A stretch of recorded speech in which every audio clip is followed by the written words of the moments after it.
may undermine her feelings of being taken seriously as a professional. Nevertheless, the subjectively positive nature of the perceiver's feelings, the prosocial behaviors, and the attempts to achieve intimacy that benevolent sexism generates do not fit standard notions of prejudice. Even though stereotypes of women contain many positive traits, the positive traits relate to social, emotional, not agentic dimensions. So women are portrayed as being nice, but incompetent at many important tasks, for example, analytical thinking. Cross-cultural and historical evidence gathered by Gutentag and Secord 1983 shows that within patriarchal societies, women's dyadic power is reflected in a particular form of social ideology. Protective attitudes toward women, a reverence for the role of women as wives and mothers, and an idealization of women as romantic love objects.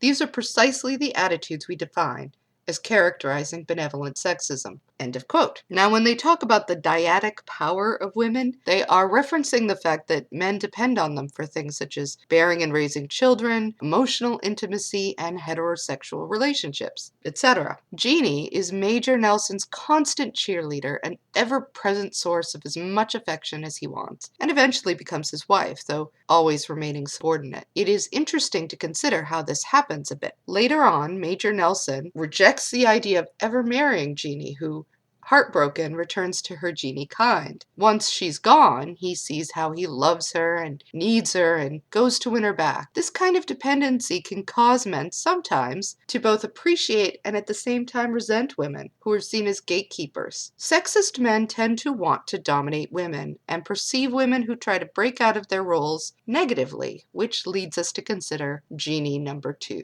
Hostile sexism is antipathy and negative stereotypes of women, especially ones that don't stay in their little box. Jeannie number 2 is not happy in a subordinate role, and as the episode goes on, she shows herself to be sexually aggressive and attempts to usurp her sister's place as Major Nelson's Jeannie, while at the same time making it clear who she really wants to be the master of that relationship. While smarter than Jeannie number 1, and it is made very clear that she is powerful, she's calculating, manipulative, vain, and cold-hearted, and in the end she gets her just desserts, while Jeannie number 1 gets her man. Quoting again, this creates a vulnerability that men may resent, which is reflected in the frequency with which women are portrayed in literature as manipulative temptresses, such as Delilah, who can emasculate men. The belief that women use their sexual allure to gain dominance over men, who would, in vulgar parlance, be pussy-whipped, is a belief that is associated with hostility toward women. Check Malamuth, Elias, and Barton, 1985. As Barg and Raymond,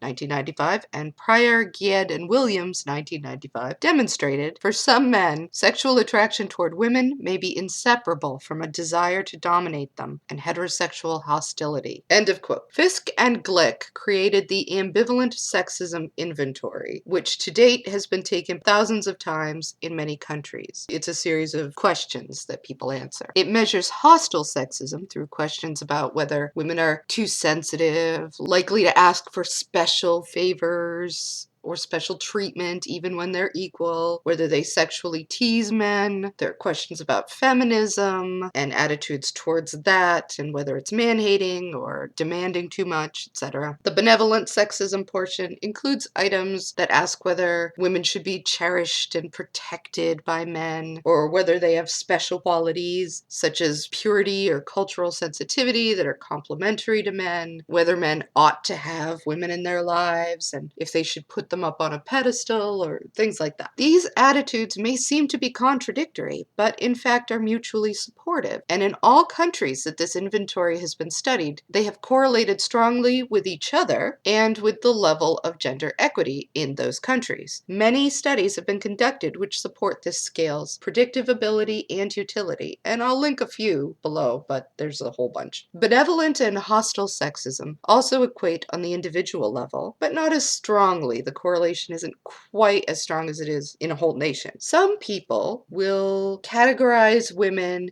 into different types, such as the sweet and subordinate Jeannie number ones, the good ones who are to be protected and cherished, and the insubordinate types, the Jeannie twos, who they see as manipulative and out to control men. In speaking of related studies of men specifically, quoting again, one form of sexist ambivalence, the tendency to spontaneously, and we therefore assume habitually, divide women into in-groups and out-groups that received polarized reactions from these men. End of quote. Both men and women can be sexist to women, though men tend to be more so, and particularly when it comes to hostile sexism. Benevolent sexism, though, is particularly pernicious because it appears to be positive. When women are raised in areas where they are exposed to a lot of hostile sexism, the desire to have the relatively powerful men willing to behave protectively toward them is likely to be pretty attractive. And those women who do strike out on their own may face censure from their fellow women who have either internalized the sexist attitudes they were raised with or who are anxious about having their social apple cart tipped. Benevolent sexism may appear harmless, but it has a host of harmful side issues. People who score highly in it, for instance, are more likely to victim blame women who have been raped or abused. Quoting again, hostile sexist beliefs in women's incompetence at agentic tasks characterize women as unfit to wield power over economic, legal, and political institutions, whereas benevolent sexism provides a comfortable rationalization for confining women to domestic roles. Similar ideologies, for example, the white man's burden, have been used in the past to justify colonialism and slavery. See Tajfel, 1969. Like hostile and benevolent sexism, these ideologies combine notions of the exploited group's lack of competence to exercise structural power with self-serving benevolent justifications. We must bear the burden of taking care of them, that allow members of the dominant group to view their actions as not being exploitative. Thus, benevolent sexism may be used to compensate for or legitimate hostile sexism. I'm not exploiting women. I love women. I protect them. I provide for them.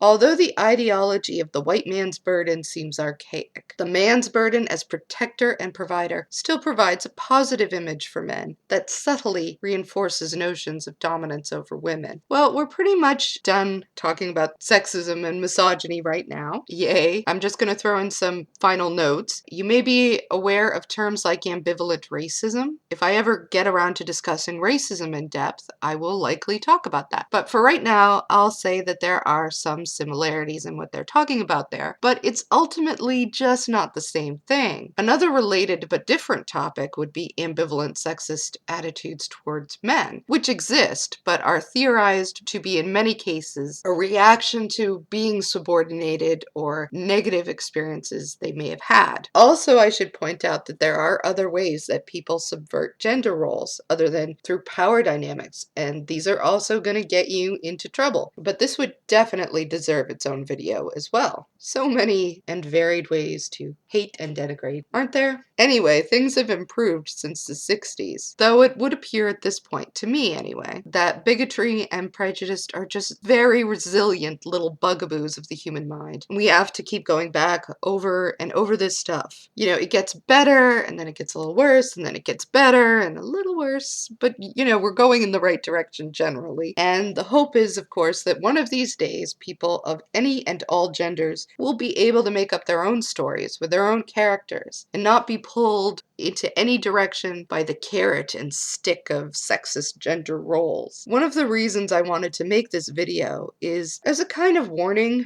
for feminists and people who consider themselves pro-feminist, to let you know you're gonna run into hate and prejudice. I'm not saying the US is overrun by hostile sexists, but they're certainly around. And when people react to you with this sort of incredible antipathy, it can blindside you, especially at first. Especially when it seems just totally random, like nothing to do with anything you've done or said, when you know it's just unfair. Nobody wants to be unjustly maligned by people, but there's literally nothing you can do about it. Educate yourself on bigotry, and you will find out that people like this, no matter what you do or say, they're only going to turn it back on you. In their minds, your horribleness is, what do they call it? It can't be disproven. You will truly never win.